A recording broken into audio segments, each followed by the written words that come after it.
por suerte cambié esta lámina, decía bienvenidos, pero yo creo que ya escuchaban muchísimos bienvenidos, la acabé poniendo gracias, como un agradecimiento a todos ustedes que están aquí y empezar a platicar un poquito de algunos temas que veo más que sobre el sector de las pymes, que sin duda, como decíamos, era un sector muy importante. Como datos duros, hay más o menos como 4.2 millones de empresas registradas en México y el 99% de esos 4.2 millones se consideran pymes, nada más el 1% se considera gran empresa. Y es un sector, y digamos que el 94% aproximadamente se considera microempresa, ¿no? Es un sector que tiene muchos retos, pero es un gran motor de la economía de México, ¿no? Aporta aproximadamente 56% del PIB, este sector de pyme, y emplea como a 70 y tantos por ciento de los empleados, del total de la población que está registrada en los empleos. Entonces, un sector, creo yo, muy interesante, con muchísimos retos, como todos, ¿no? Como todos, pero quizá este sector quizá es el que más represente retos que hay que atender y que hay que ver, y que todavía estamos en esta parte de empezar a tecnificar o tecnologicar a toda esta industria. Y bueno, más que centrarme en temas de la industria, cuando pensaba en cómo enfocar la plática, lo que les quiero compartir es un sentimiento que tengo yo sobre los momentos que existen al día de hoy en el contexto económico, en el contexto global, en el contexto de negocios, y quise enfocar la plática a esto que le dice liderando en tiempos de VUCA. No sé si alguien de ustedes ha escuchado el término VUCA, es un acrónimo. ¿Sí? Bueno, aquí muy rápido vamos a entrar mucho más a detalle, pero este es un término que significa, es un acrónimo que significa volatilidad, incertidumbre, por sus siglas en inglés, complejidad y ambigüedad, ¿no? Y es algo que desarrolló el gobierno, los militares en Estados Unidos, después de la posguerra, ¿no? Que decían, hijo, ¿cómo va a cambiar el mundo? ¿A qué nos vamos a empezar a enfrentar? Y que no estaban seguros cómo se iban a empezar a acomodar las cosas, ¿no? Después de que cayó la Unión Soviética y todos estos temas. Y entonces desarrollaron este término desde esta perspectiva, pero es algo que se ha venido adaptando en los negocios. Y yo creo, en verdad, que hoy estamos en un momento de VUCA, en un momento de mucha volatilidad, de mucha incertidumbre, de mucha complejidad y de ambigüedad. Y pues quiero transmitirles algo, o sea, hay mucha literatura de cómo uno puede atender estos momentos, pero quiero transmitirles algunas cosas prácticas acerca de cómo yo veo esa evolución. Y antes, pues quise empezar por un poquito de contexto, ¿no? Creo que el contexto es súper importante, ¿no? El contexto cambia la información. Aquí no sé si alguien reconoce quién es ella, es Lady Gaga. Lady Gaga, que está llorando, pero pues está llorando de felicidad porque le dieron un Oscar, ¿no? Entonces, el contexto es súper importante. Alguien podría ver esta foto y podría pensar que es alguien que está en pena o algo así, y la verdad es que ya que las cosas entran en contexto, pues creo que tiene otro sentido la información, ¿no? Entonces, bueno, para mí es importante hacer toda una contextualización. Vayan conmigo, vamos a hablar un poquito de historia y demás, pero creo que es importante hacer el contexto. Cuando yo entré a la universidad, ese era el futuro del trabajo para mí, ¿no? O sea, lo que se veía en el futuro del trabajo pues era enfrentarte a este tipo de oficina llena de papeles, no había cómputo, no había internet, no había nada de eso. De hecho, en la universidad en la que yo estuve había un laboratorio de cómputo y para toda la universidad había como 20 computadores, en verdad. Era muy poquito. Y digo, sí, yo sé que me veo viejo, ya estoy viejo, pero no crean que fue hace tantos años, ¿no? Y cómo fue evolucionando ese espacio, ¿no? Ya para cuando yo salía de la universidad, pues ya empezabas a encontrar ese tipo de escenas, sobre todo en las grandes empresas. El cómputo personal era algo que promovían las empresas, o sea, no había tanto cómputo personal, no tenías acceso tú a comprar una computadora para tener en tu casa, ¿no? Sino tenías que llegar a trabajar en un cómputo personal que te proveía la empresa, y si ya tenías un poquito más de fortuna, quizá en tu oficina podías tener una computadora, ¿no? Como el cuate que está ahí. Yo recuerdo haber tenido pláticas con contadores, con abogados, que nadie tenía una computadora ni ningún tipo de dispositivo cuando empezábamos a trabajar.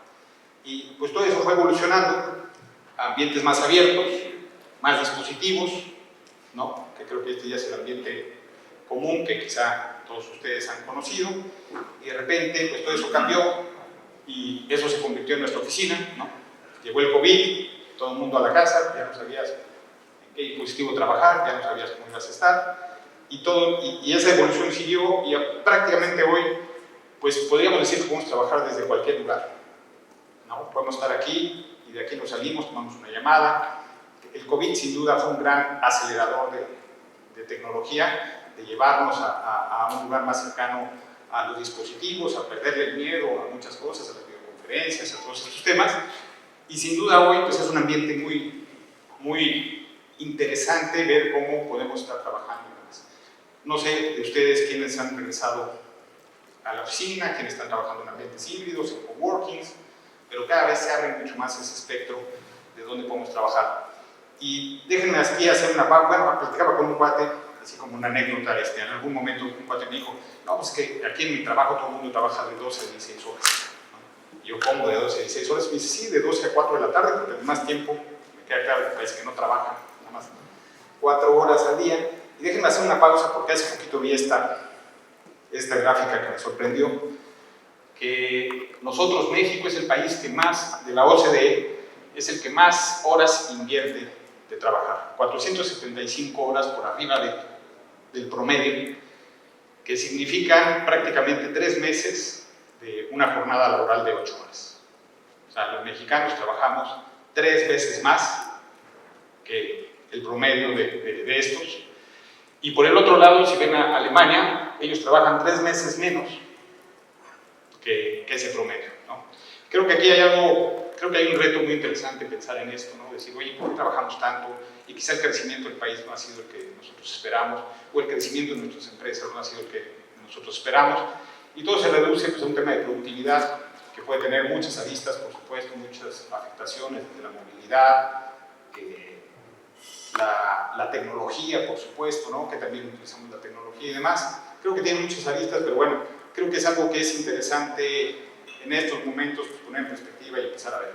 Entonces, nada más era como una pausa, ¿no? Rápido para hacer eso. Déjenme regresar otra vez a esta evolución, ¿no? Estos son el mismo evento prácticamente, el anuncio del Papa Benedicto y el anuncio del Papa Francisco, 8 años de diferencia entre los dos eventos. Podemos ver que en el primer evento pues, prácticamente no hay un solo dispositivo, en el segundo evento no hay nadie sin un dispositivo, ¿no? ¿Cómo el uso de los dispositivos, el uso de la tecnología, pues ya se ha vuelto ubicuo, como se dice, ¿no? Omnipresente, está en todos lados, y cómo ha venido evolucionando esa ubicuidad sobre el uso de la tecnología, que es donde estamos hoy, y voy a hacer un recuento muy rápido de más o menos cómo ha avanzado esa tecnología a través del tiempo, ¿no?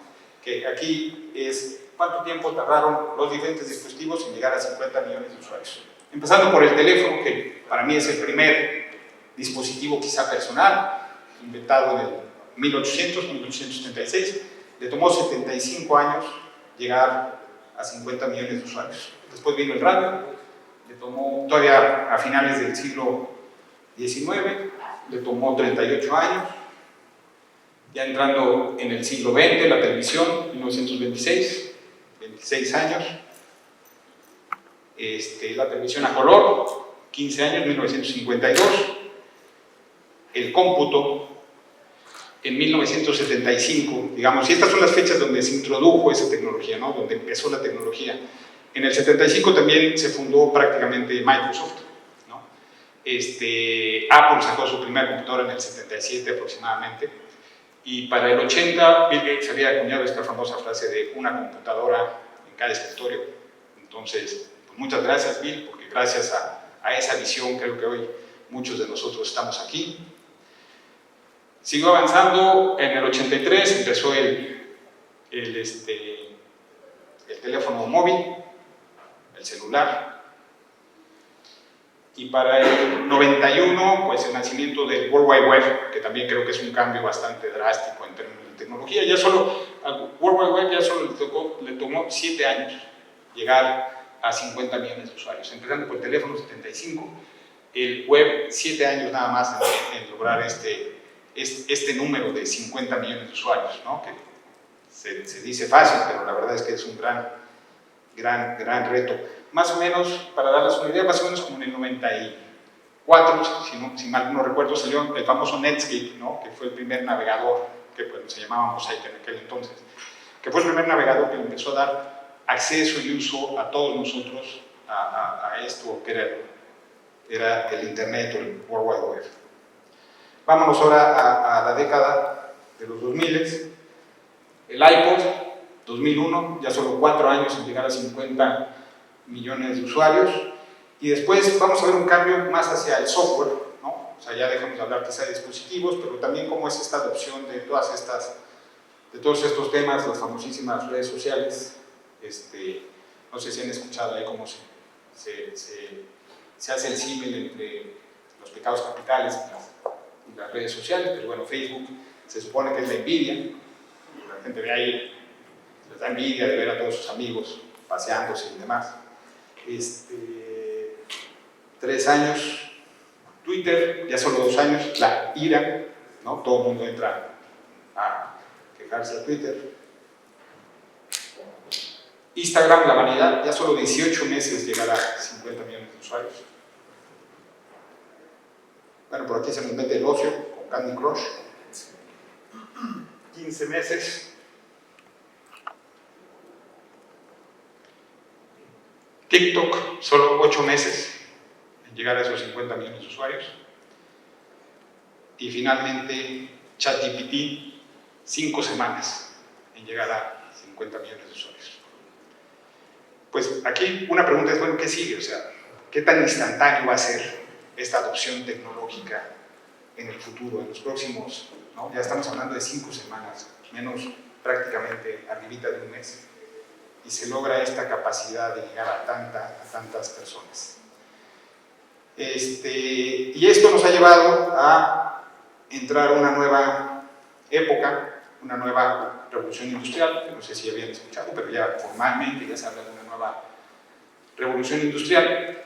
Y creo que aquí lo que es interesante también ver es el tiempo que tardaba cambiar de época, ¿no? De 1780 en la industria, ¿no? En la mecanización, a 1870, prácticamente 100 años en cambiar de una época a otra época. Después nos fuimos a 1970, otra vez 100 años en la automatización. Después a 2011, la digitalización, ya son 40 años. Y la última, al 2020, pues ya solo son 9 años, ¿no? Esto que se le está llamando, todavía no se define muy bien si va a ser personalización o humanización. Hay varias definiciones de lo que puede ser esta nueva época. Pero hasta aquí, principalmente, lo que quiero transmitirles es esta velocidad con la que estamos viviendo estos cambios al día de hoy. Hay algunos estudios psicológicos de cómo la sensación de velocidad hace que nuestro cerebro trabaje diferente, porque pues es natural, ¿no? O sea, cuando alguien va más rápido tienes que tomar decisiones más rápido, si ves que algo se mueve rápido tienes que tomar decisiones rápido. Entonces, estamos entrenados para que naturalmente nuestro cerebro camine a cierta velocidad dependiendo bueno, se mueva o reaccione dependiendo de nuestra sensación de velocidad. ¿Pero qué nos da la sensación de velocidad? Pues principalmente es el desplazamiento, ¿no? o la visión cuando ves que algo se mueve rápido. Y entonces, entender estos cambios, que para mí es muy importante, la velocidad con la que están cambiando las cosas, sin que lo sintamos, creo que es un tema que deberíamos de pensar, bueno, ¿cómo yo debería de estar reaccionando ante todo este ambiente, con todos estos cambios que están sucediendo hoy? Yo creo que las cosas van a cambiar mucho y muy rápido, y creo que como empresarios o que trabajamos en una empresa, pues tenemos que estar muy atentos a cómo son esos cambios, qué podemos hacer y entrenarnos a reaccionar de manera ágil y rápida. Ahora quiero platicarles un poquito de, pues, qué es lo que está haciendo prácticamente este cambio de industria, ¿no? Y como creo que es fácil adivinar, pues tiene que ver con la inteligencia artificial. La inteligencia artificial también es algo que ha avanzado muchísimo en los últimos años. El término inteligencia artificial se acuñó más o menos en los 50, a finales de los 50, y de ahí ha venido evolucionando muchísimo este término, esta tecnología, hasta que sale el famoso ChatGPT, y entonces pues, se democratiza, ya todo el mundo empieza a usarla, se hace de uso común, se hace de uso público en 5 semanas, 50 millones de usuarios, y entonces empezamos a verlo, pero lo que creo que es importante entender que la inteligencia artificial es una tecnología de propósito general, o sea, toca cualquier industria, o sea, no es algo que esté destinado nada más a ser una industria. Ya ha venido ya evolucionando y desde antes de ChatGPT ya todos estábamos en contacto con la inteligencia artificial, ¿no? Desde Amazon, Netflix, Uber, Siri, Alexa, todo el mundo, o sea, ya teníamos mucho contacto con la inteligencia artificial, quizá no estaba tan de moda el término, no estaba tan al día esos términos, pero ya estábamos nosotros ahí y creo que es muy importante entender que es una tecnología, como les digo, de propósito general, prácticamente va a tocar todas las industrias. Y hay una diferencia, ¿no? Que es lo que ha sucedido en los últimos años, o a partir del lanzamiento de ChatGPT. Nada más para ponerles un poquito de contexto, GPT-1, nosotros conocimos el GPT-3, ¿no? Que fue el que se lanzó al mercado. El GPT-3 se lanzó en 2022, prácticamente, noviembre de 2022, y existía desde el 2020, el 3, ¿no? Que ya tiene un entrenamiento de millones de datos, billones de datos. Pero el GPT-1 y OpenAI empezó en el 2018 prácticamente, ¿no? O sea, ya habían hecho un modelo entrenado y demás. Imagínense cómo va la tecnología antes de que nosotros la empecemos a usar y demás. Y lo que cambia es que empieza toda esta evolución a la inteligencia artificial generativa. La inteligencia artificial tradicional pues estaba más enfocada a dar resultados específicos. Aquí hay dos ejemplos. Si le preguntabas a Siri cómo Siri cambia el futuro de la humanidad, pues te da resultados básicos, ¿no? Y ya cuando entramos al tema de la inteligencia artificial generativa, pues ellos están, bueno, esta tecnología está entrenada para crear nuevos contenidos originales, y si le preguntas lo mismo, pues te da totalmente otro contexto muy diferente, muy del momento, ¿no? Entonces eso también abre una serie de posibilidades muy interesantes. ¿Y cómo han evolucionado estos modelos en el tiempo, ¿no? Y como ven ahí, al 100% estamos nosotros, estamos los humanos. Y cómo el entrenamiento de esta tecnología ha ido evolucionando y a dónde ha llevado ya esa capacidad se puede llamar inteligencia quizá, ¿no? Pero esa capacidad de entendimiento. Y les hago muy rápida la historia.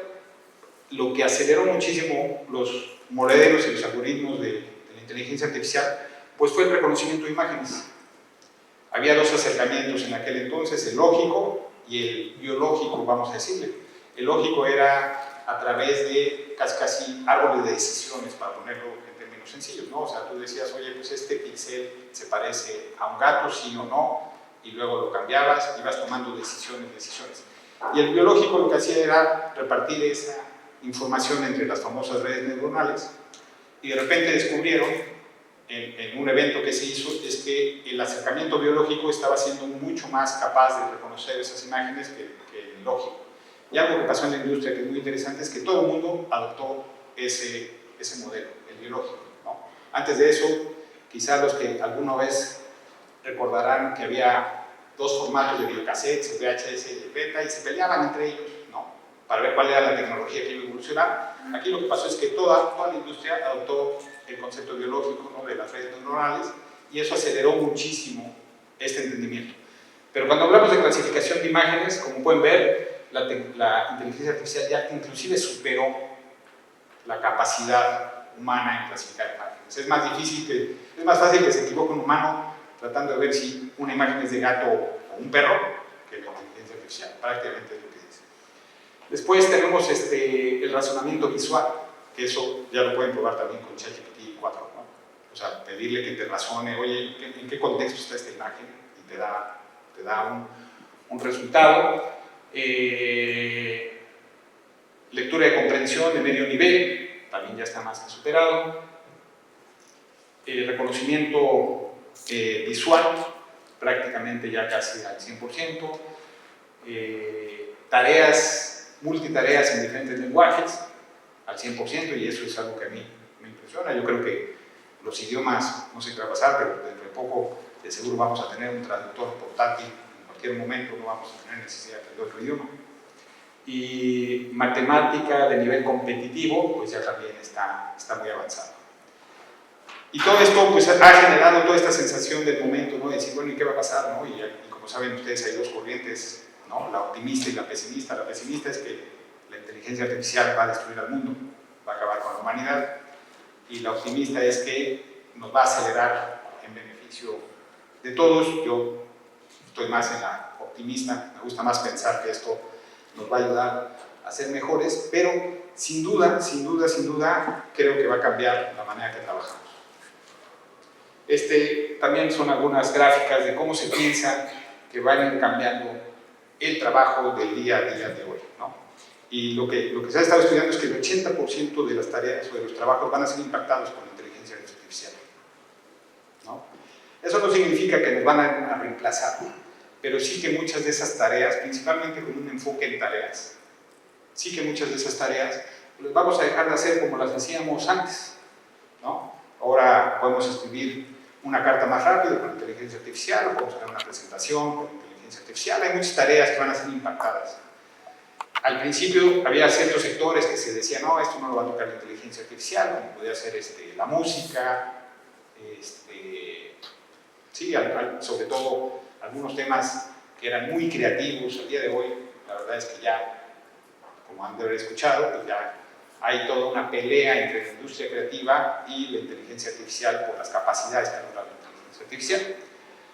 Y hay una visión para el 2027 que está a la vuelta de la esquina, pues que va a haber un cambio muy fuerte en cómo vamos a estar haciendo todas esas tareas, pero sobre todo va a haber un incremento de productividad, ¿no? Esto nos va a ayudar a ser más productivos a todos, el buen uso de estas herramientas.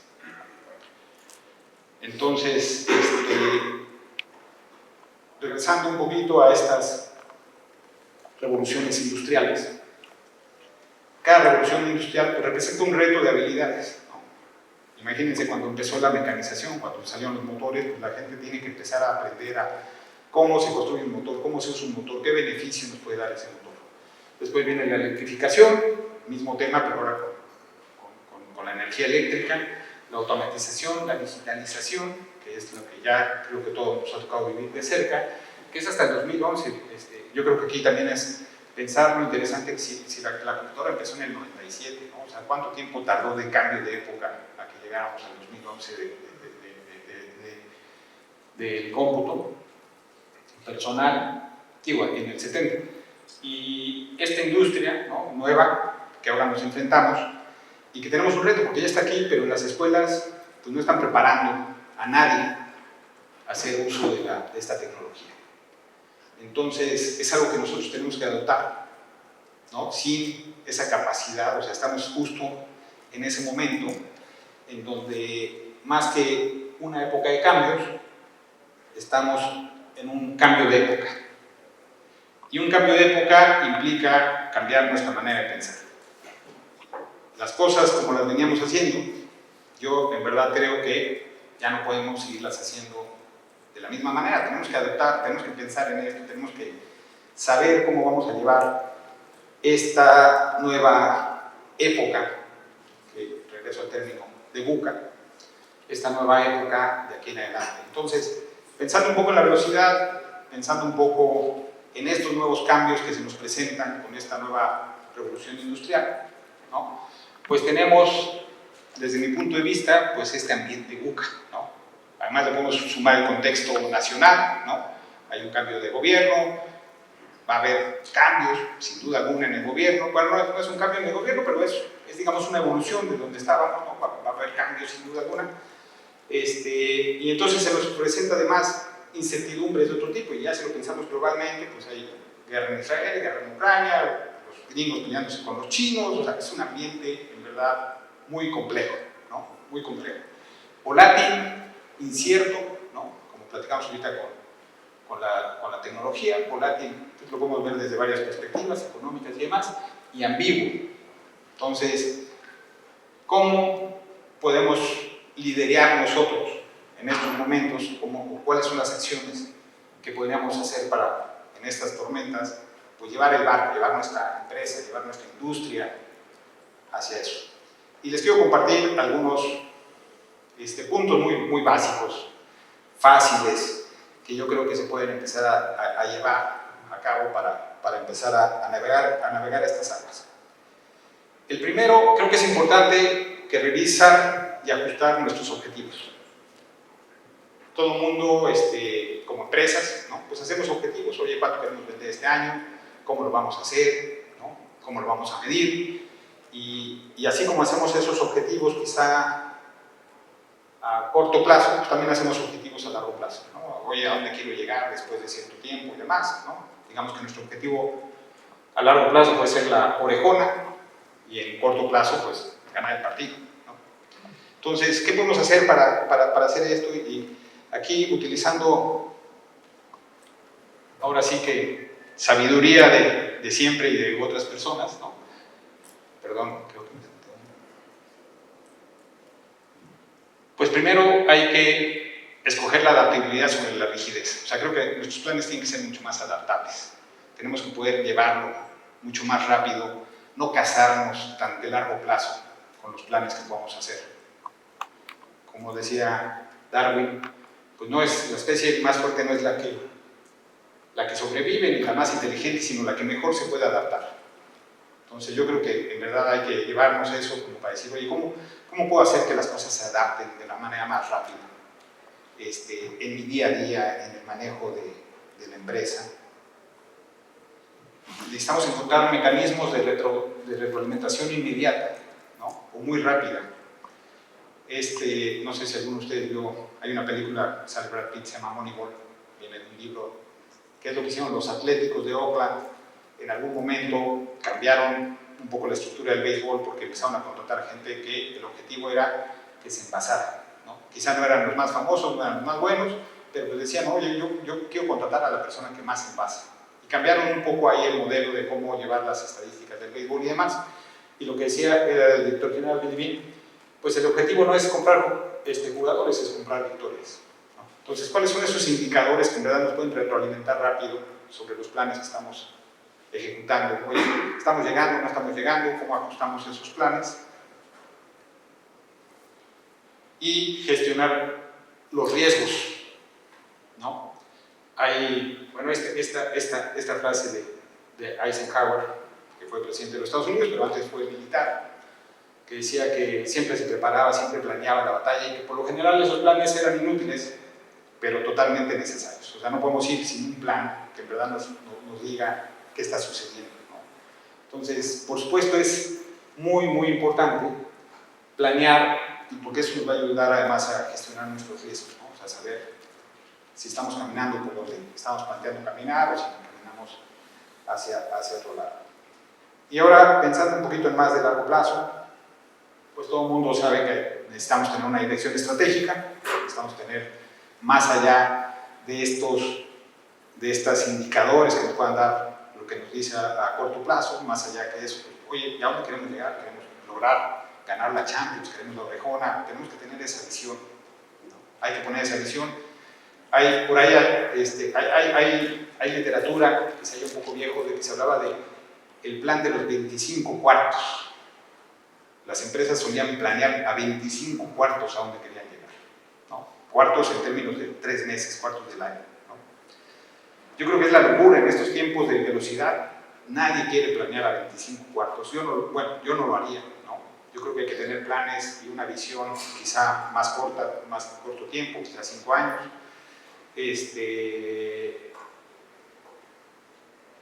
Y todavía se me hace como visión, creo que bien, pero no tanto como una planeación, ¿no? No como tanto un plan estratégico, ¿no? Sino más bien una visión, quizás 5 años sigue siendo eso. Y hay que construir esta visión y hay que alinear todo nuestro esfuerzo a esa visión. Y sin duda, pues, sentar las bases para el crecimiento, ¿no? Preocuparnos porque esa visión tenga bases que podamos ir ejecutando y que podamos ir llevando hacia adelante. En resumen, ¿no? Sobre este tema, pues hay que revisar y ajustar objetivos, pues establece objetivos claros a corto plazo, alinea que esas acciones que son a corto plazo vayan en función de esa visión de largo plazo, y hay que revisar y ajustar regularmente. No nos podemos quedar sentados en una visión, quizá, o en unos planes que hicimos a muy largo plazo, porque las cosas, como platicábamos antes, pues están cambiando de manera muy rápida, muy rápida. Esto, si revisan ¿Qué hay que hacer en estas épocas de VUCA? Van a encontrar que la innovación es algo que se habla muchísimo, ¿no? De cómo la innovación te puede dar agilidad, de cómo la innovación en verdad te puede reducir el riesgo, de cómo la innovación puede ayudarte a navegar estas épocas. Y creo que es interesante también plantear, bueno, ¿y qué es innovación? ¿No? O sea, todo el mundo habla de que somos empresa innovadora. Todo el mundo. Yo creo que hay pocas empresas hoy que no se pongan ellos como somos una empresa innovadora. Y la innovación básicamente trata de ir continuamente mejorando algo, ¿no? Eso prácticamente es innovar. O sea, no hay que ser tan disruptivos para innovar. Ahorita vamos a hablar de disrupción. Y aquí el ejemplo que les pongo es cómo se ha ido evolucionando la raqueta de tenis en el tiempo, ¿no? En los 80s. Ahora ha habido innovación en materiales, ha habido innovación en tamaño, ha habido mucha innovación sobre la raqueta de tenis, y de eso se trata de innovar, ¿no? O sea, los procesos con los que hoy nos enfrentamos en nuestras empresas, pues se pueden innovar. No tenemos que hacer un cambio total sobre esos procesos, sino poco a poco podemos estar pensando en cómo puedo mejorar este proceso de poquito en poquito en poquito y ir llevando una innovación constante. Apple es el gran innovador, ¿no? Cuando salió el iPod, no era el primer MP3 que había en el mercado.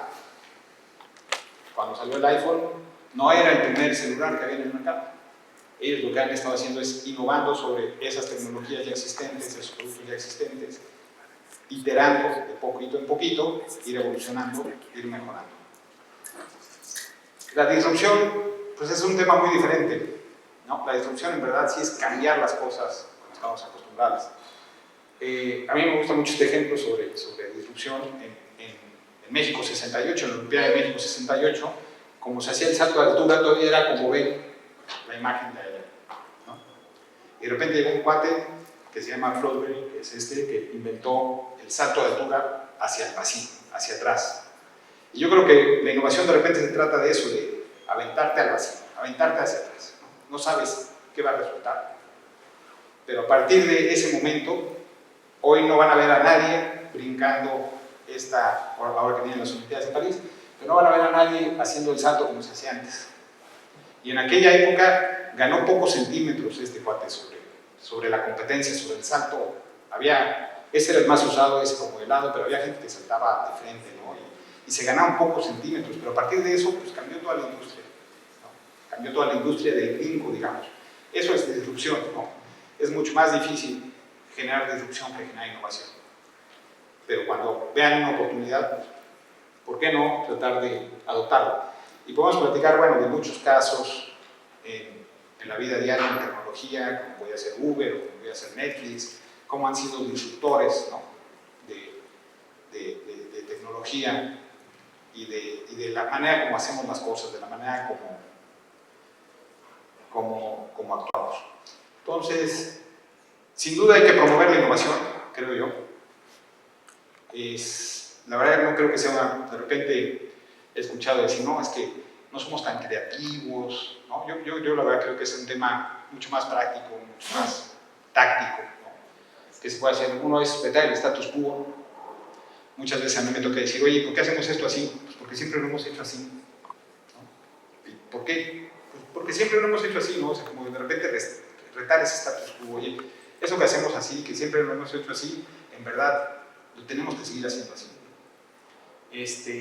Innovar con foco en las tareas, no quieran innovar en el total de la empresa, ¿no?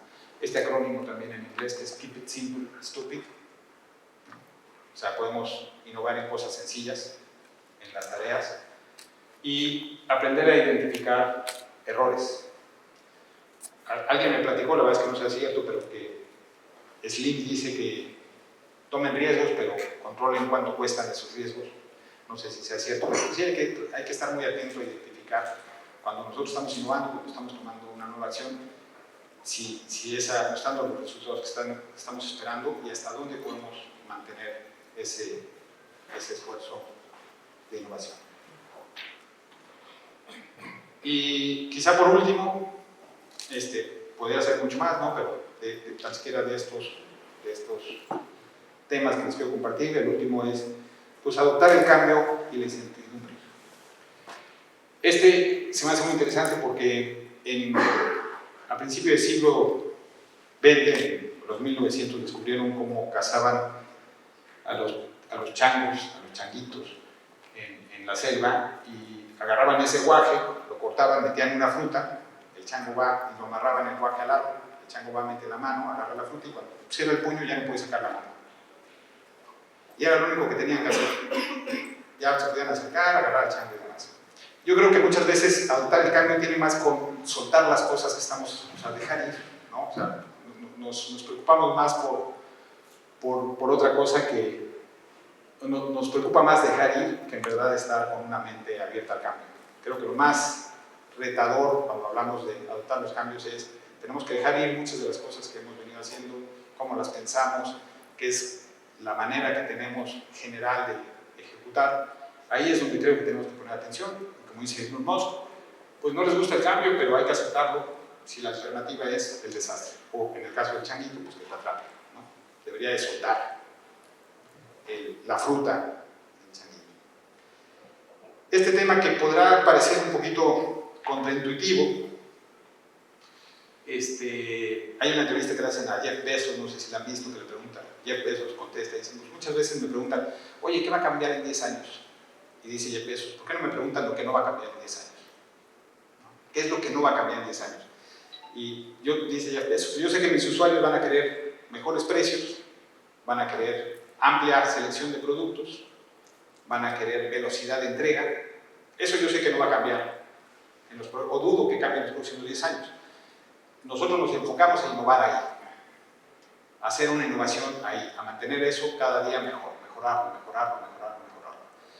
Estamos hablando de adoptar el cambio, que creo que puede ser ahí un poquito, como les decía, pues en contra de adoptar el cambio, porque estamos hablando de, pues, oye, ¿por qué no pensamos también qué no va a cambiar?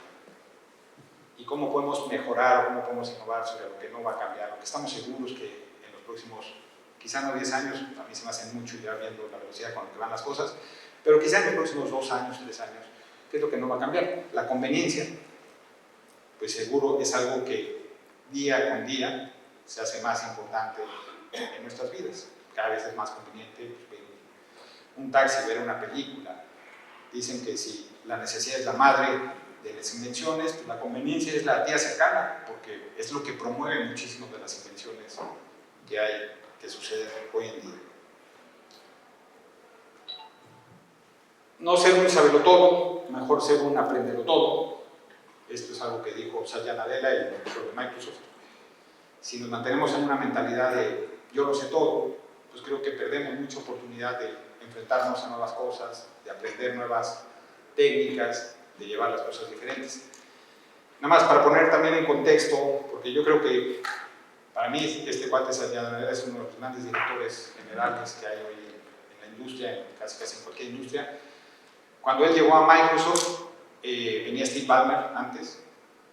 Steve Ballmer durante su gestión agarró la acción como en $54, cuando salió la en 36. Si lo vemos en pérdidas de capital, pérdida billonaria. Y este cuate la agarró en 36 y hoy está casi en $400. El crecimiento de valor que ha tenido Microsoft, digamos, durante esta época, y además de la innovación y todo lo demás, es increíble. Yo he trabajado de cerca con Microsoft durante muchos años y me tocó la época todavía de Steve Ballmer y me acuerdo haber llegado a reuniones con mi Apple, ¿no? Y hagan de cuenta que era sacrilegio meterte en una reunión dentro de Microsoft con una computadora Apple. Casi, va a venir el lector, guárdala, que nadie la vea, llévatela a otro lado. Y poco tiempo después que entró Satya, había cambiado esa mentalidad dentro de Microsoft. Impresionante, ¿no? En lugar de cerrarse, se abrieron a decir nosotros no somos los que sabemos todo, nosotros no somos los que tenemos todas las respuestas, y a partir de eso creo que han generado un valor muy, muy impresionante. Y la velocidad es un arma, la escala es un arma, la agilidad es un arma. Este cuate es Jensen Huang, es el director de NVIDIA. NVIDIA es esta empresa que ha habilitado gran parte de la inteligencia artificial. Creo que también es muy interesante ver un poquito cómo piensa, cómo actúa y demás. Pero NVIDIA, además de todo eso y cómo se mantiene en una visión, la velocidad con la que hacen nuevas soluciones, nuevos servicios, nuevos chips, es algo, la verdad, muy impresionante. En verdad es algo, igual que Microsoft, los dos están en una evolución constante con más de miles de releases al año, ¿no? Microsoft pues, podría ser más fácil porque es software, pero estos cuates que hacen procesadores, además de software y otras cosas, pero creo que es muy interesante ver cómo la velocidad es muy importante. Entonces, en este cambio de mentalidad, nuevamente, pues, la velocidad creo que es algo que tenemos que llevar. Entonces, pues resumiendo un poco, ¿no? Y trayendo nuevamente lo que ya hemos platicado, pues hay que revisar y ajustar objetivos, promover la innovación y adoptar el cambio y la incertidumbre.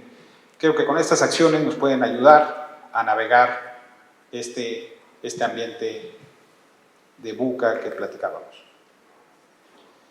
Y ya para terminar, los quiero dejar, la semana pasada estaba ahí en X, en Twitter, y vi este mensaje que dejaba Justin Trudeau, que se iba a esta reunión del G7, y me gustó lo que dice al final, ¿no? Porque dice, porque en un mundo incierto las relaciones importan. Y creo que estas sesiones que tienen ustedes aquí es un gran espacio para también relacionarse, para escuchar opiniones, para generar alianzas, para estar en conjunto, para platicar con sus partners, con sus competencias.